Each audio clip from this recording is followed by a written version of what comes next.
रस्ते माँ फलेषु कदाचन माँ कर्म फल हेतुर्भूः माते संगोस्त्वा कर्मणि। किन्तु कुरुक्षेत्रे समवेतायुयुत्सवः मामकाः पाण्डवाश्चैव किमकुर्वत सञ्जय।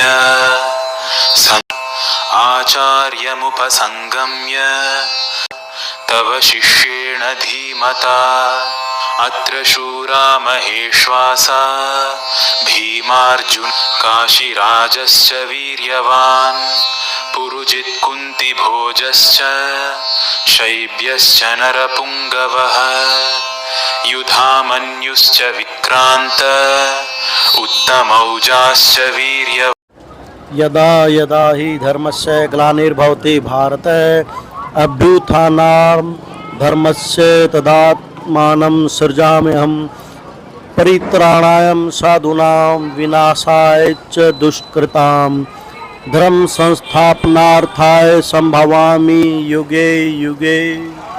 तो राम राम दोस्तों, मैं आपका वीरेंद्र अपने यूट्यूब चैनल वीरेंद्र बिस्ला ब्रजवासी पर स्वागत करता हूं। जैसे कि मैंने अभी जो ये श्लोक बोले हैं, इन श्लोकों को सुन करके आपको भी कुछ आभास हो गया होगा कि मैं जो बात कर रहा हूं इस संसार के सबसे बड़े ग्रंथ के बारे में, जिसने हम लोगों को आज इस आधुनिकता के जीवन में जीना सिखाया है और जो हमें बता रहा है कि किस प्रकार से हमें हमारी संस्कृति और सनातन धर्म को बचा के रखना है। तो एक ऐसे धर्म, एक ऐसे ग्रंथ के बारे में बता रहा हूँ जिसके ऊपर आज सनातन धर्म बिल्कुल गौरवान्वित महसूस कर रहा है। जी हाँ, मैं बात कर रहा हूँ भगवत गीता के बारे में, जिसने लोगों को ये बताया कि हमें जीना कैसे है, उसके बाद कर्म की प्रधानता के बारे में बताया है। तो उसी के लिए ही आज हमारे इस हरियाणा के कुरुक्षेत्र ज़िले के अंदर 7 से 8 दिन के लिए एक बहुत बड़ा मेला लगने जा रहा है, जिसमें सभी पूरे भारतवर्ष से और पूरे संसार से भी बहुत से लोग सनातन धर्म को मानने वाले और जिनकी गीता के ज्ञान के बारे में रुचि है, जिसको जो गीता को पढ़ना चाहते हैं, जो गीता के बारे में समझना चाहते हैं, तो उसी मेले के अंदर मैं आया हुआ हूँ, जो लगेगा 7 से 24 तारीख। आज 4 तारीख है, तो अभी 2 दिन हैं। तो इन 2 दिनों के अंदर मैं आज आपको दिखाऊंगा कि यहाँ पर प्रिपरेशन कैसे की जा रही है लोगों के स्वागत के लिए और अपने इस गीता के ज्ञान को पूरे ब्रह्मांड के अंदर, पूरे संसार के अंदर फैलाने के लिए तो किस प्रकार से तैयारी कर रहे हैं। यहाँ पर मैं दिखाऊंगा प्रशासन कैसे तैयारी कर रहा है आप लोगों को आने के लिए। तो देखिए, 7 से 24 दिसंबर के बीच में ये अंतर्राष्ट्रीय गीता महोत्सव लगेगा, जो कि इस बीजेपी सरकार के पहले कार्यकाल से ही इसको मनाना शुरू किया गया था। और अब देखिए कि कहाँ तक कितने अच्छे से देखिए यहाँ होर्डिंग भी लगे हुए हैं और यहाँ चारों तरफ इस पूरी कुरुक्षेत्र नगरी को एक दुल्हन के रूप में सजाया गया है कि लोगों को बताया गया, क्योंकि आप और मैं जो इस गीता के ज्ञान को जो अर्जित कर रहे हैं वो हम धृतराष्ट्र की तरह बिल्कुल अंधे होकर के ले रहे हैं। हम सुन रहे हैं कि जिस प्रकार जो प्रथम दिन, पहला ही दिन था कुरुक्षेत्र के युद्ध का, तो उस वक्त जो धृतराष्ट्र हैं वो संजय से पूछते हैं कि संजय मुझे बताइए कि जो मेरे बेटे और जो पांडवों की सेना है वो आमने सामने खड़ी हैं, तो क्या बातें हो रही हैं। तो तब जब भगवान श्री कृष्ण अर्जुन को गीता का उपदेश दे रहे थे तो वो बता रहे थे, तो उसी प्रकार से हम भी सुन ही रहे हैं बिल्कुल संजय और धृतराष्ट्र की तरह। इसीलिए कह रहा हूँ आप और जो मैं जो अब गीता का ज्ञान ले रहे हैं एक दूसरे सुन रहे धृतराष्ट्र और संजय की तरह ही है। तो जब तक हम इसको हमारे जीवन में नहीं अपनाएंगे तब तक हमारा भी उद्धार नहीं होगा, क्योंकि इस गीता के अंदर यही तो कहा गया कि कर्म की प्रधानता के बारे में बताया गया है।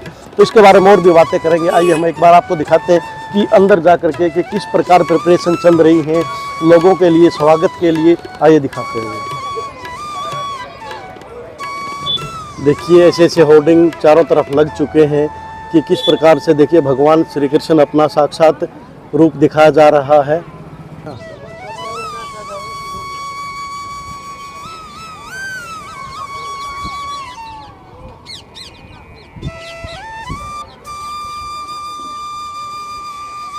मुख्य अतिथि के रूप में यहाँ पर अब की बार मणिपुर स्टेट को दिखाया जाएगा। उसके साथ साथ देखिए कहूँगा कि यहाँ पर पूरे के पूरे इस जो भी हमारे यहाँ पर ये सरोवर, इस सरोवर के अंदर लगभग हज़ारों दुकानें रहेंगी।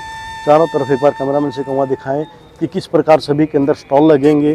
और यहाँ पर लगभग 1 महीने पहले से ही यहाँ पर स्वच्छता के ऊपर पूरा ध्यान दिया गया। जो पानी था वो चेंज कर दिया गया। कैमरामैन से दिखाइए, कैमरामैन से कहूँगा एक बार कि देखिए कितना स्वच्छ पानी बना दिया गया है यहाँ पर। भी इसको एक बार जो पहले वाला पानी था उसको निकाल करके नया पानी इसके अंदर डाला गया है। और यहाँ पर देखिए लाइटिंग चारों तरफ बहुत ही सुंदर लाइटिंग है, जो कि रात के अंदर अब जगमगाएंगी। तो बहुत ही अब की बार प्रशासन ने बहुत अच्छा काम किया है, बहुत फोकस किया है कि लोगों को गीता के ज्ञान के बारे में बताया जाएगा। और यहाँ पर झांकियाँ भी निकाली जाएंगी, प्रतिदिन नए नए यहाँ पर कंसर्ट होंगे, उसके बाद नए नए यहाँ पर प्रोग्राम भी दिखाए जाएंगे, जिसके अंदर प्रतिदिन दिखाया जाएगा। और यहाँ पर इसके साथ ही साथ देखिए यहाँ पर बहुत सारे डस्टबिन रखे गए हैं। हर 10 मीटर के बाद आपको डस्टबिन मिलेगा। तो साफ़ सफाई का पूरा ध्यान दिया गया है अब की बार। तो अब जब आएंगे तो यहाँ पर आप अपनी आत्मा के अंदर गीता के ज्ञान को लेकर जाएंगे। आपको ऐसा लगेगा कि हम भी आज से लगभग 5000 साल पहले जब भगवान श्री कृष्ण ने गीता का उपदेश दिया था, तो वही उपदेश उसी रूप में ही आज हम भी साक्षात रूप में उस गीता को देखेंगे। तो और यहाँ पर अगर साथियों जब भी अगर आप आएंगे, चंडीगढ़ से आएँ या फिर दिल्ली से आएँ, तो आप हमारे जीटी रोड से होते हुए आएंगे तो आपको यहाँ पर पिपली के अंदर एक बस स्टैंड मिला, कुरुक्षेत्र बस स्टैंड, और वहाँ पर आप उतर सकते हैं। और वहाँ से लगभग 9 किलोमीटर के डिस्टेंस के बाद ही आप लोगों को यहाँ पर ब्रह्म सरोवर में लेगा। और यहाँ से लगभग 6 किलोमीटर के बाद जहाँ पर भगवान श्री कृष्ण ने गीता का उपदेश दिया था, ज्योतिष नामक स्थान, तो वहाँ अपने जीटी रोड से लगभग 15 किलोमीटर के एरिया के अंदर ही ये सारे की सारी चीज़ें आपको यहाँ पर देखने को मिलेंगी। अगर आप आते हैं हमारे 152D से, जो कि नारनौल से आता है, तो आप पेवा के अंदर वहाँ से कट से उतर के सीधे यहाँ से लगभग फिर 24 किलोमीटर के बाद आप यहाँ पर पहुँच जाएंगे। तो इस क्षेत्र के अंदर अगर आप देखेंगे तो आपको यहाँ पर संपूर्ण गीता का ज्ञान देखने को मिलेगा, जहाँ भगवान श्री कृष्ण ने दिया था अर्जुन को गीता का उपदेश। उसके साथ ही साथ यहाँ पर विभिन्न राज्यों के स्टॉल लगेंगे, जिन स्टॉलों पर आप खरीदारी भी करेंगे और पूरे भारत की सांस्कृतिक झलक भी आपको देखने को मिलेगी। और जब ये प्रोग्राम की पूरी लिस्ट आ जाएगी तो आपको लिस्ट भी दिखाऊंगा, जहाँ पर आपको हरियाणवी झलक भी देखने को मिलेगी, यहाँ के लोकगीत और जो यहाँ की लोकल संस्कृति है उसके बारे में भी आपको हम ज्ञान दिलाएंगे और वो चीज़ें आपको दिखाएंगे। तो आइए, और उसके बाद जहाँ पर एंट्री के पॉइंट है, यहाँ पर लगभग 10 एंट्री पॉइंट बनाए गए हैं, जहाँ से आप चाहे NIT कुरुक्षेत्र की तरफ से या फिर यूनिवर्सिटी की तरफ से आएंगे, उधर से 5 उधर से हैं, और 5 हमारे जहां हम रेलवे स्टेशन है जो थाने सरकार लगभग उसके पास से ही। तो साथियों, इन चीज़ों के साथ जब भी अगर आप भ्रमण करने आते हैं, लगभग अभी आपके पास 2 से 3 दिन का टाइम है, तो अपनी प्लानिंग कीजिए और यहाँ पर एक बार देखिए कि हमारी जो सनातन धर्म है वो किसको साक्षात रूप में यहाँ पर दोबारा फिर जीवित किया जा रहा है। तो साथियों, प्रशासन ने आपके नन्हे मुन्ने बच्चों के लिए भी यहाँ पर उनके एंजॉयमेंट के लिए भी प्रबंध किया हुआ है। देखिए यहाँ पर पीछे झूलों का और यहाँ पर स्टॉल बनाए गए हैं, भिन्न भिन्न प्रकार के झूले भी हैं। यहाँ पर एक बार कैमरामैन से कहूँगा एक बार दिखाएं कि देखिए किस प्रकार से प्रशासन ने आपके और हमारे मनोरंजन के लिए भी देखिए कितना अच्छा यहाँ पर व्यवस्था की गई है कि यहाँ पर भूतिया महल भी है, 3-4 तरह के हमारे झूले भी हैं, किश्ती भी है, राउंड में घूमने वाली किश्तियाँ भी हैं। तो सभी प्रकार के मतलब यहाँ पर एक फुल इंजॉयमेंट और नॉलेज हमें सब चीज़ें यहाँ पर इकट्ठी मिलेंगी। तो इन्हीं शब्दों के साथ दोबारा फिर मिलते हैं साथियों। जय श्री कृष्णा, जय श्री श्याम।